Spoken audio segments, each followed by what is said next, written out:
2021లో around 3,26,000 crores of softwares అయితే వేరే countries కి ఎక్స్పోర్ట్ చేసింది కర్ణాటక.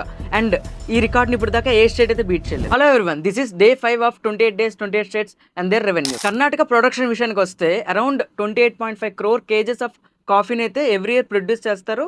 అండ్ ఇండియాలో 70% ఆఫ్ కాఫీ ఇక్కడి నుంచే ప్రొడ్యూస్ అవుతుంది. ఇండియాలో 20,000 tons సిల్క్ ప్రొడ్యూస్ అయితే అందులో 9,000 tons ఆఫ్ సిల్క్ కర్ణాటకనే ప్రొడ్యూస్ చేస్తుంది. అండ్ ఇంకా మ్యానుఫ్యాక్చరింగ్ విషయానికి వస్తే ఇండియాలో second largest chip manufacturing state Karnataka. And అదే కాకుండా 75+ చిప్ మ్యానుఫ్యాక్చరింగ్ కంపెనీస్ అయితే ఉన్నాయి. అండ్ ఈవీ మార్కెట్ లో కూడా నెంబర్ 1 పొజిషన్ లో ఉంది. ఇక్కడ 45+ ఈవీ కంపెనీస్ అయితే ఉన్నాయి. అండ్ ఇది మాత్రమే కాదు, ఇక్కడ కాఫీ షాప్స్ లోనే స్టార్ట్అప్ ఫౌండర్స్ మ్యానుఫ్యాక్చర్ అవుతారు. అవునా, నేను కాఫీ షాప్ కి అమ్మాయిని చూడడానికి వెళ్తాను. అండ్ ఇంకా మైనింగ్ అండ్ మినరల్స్ విషయానికి వస్తే టోటల్ ఇండియాలో 71% of iron ore Karnataka mines నుంచి, అండ్ వెరీ హ్యూజ్ ఫేమస్ అయిన కేజీఎఫ్ నుంచి 21% ఆఫ్ గోల్డ్ ఓర్ అయితే మైన్ అవుతుంది. కర్ణాటక సంబంధించిన మోర్ డీటెయిల్స్ కింద డిస్క్రిప్షన్ లో ఉన్నాయి. ఈ సిరీస్ లో నెక్స్ట్ ఎపిసోడ్ మిస్ అవ్వకుండా ఉండడానికి మన పేజ్ అయితే ఫాలో చేయండి. Thank you.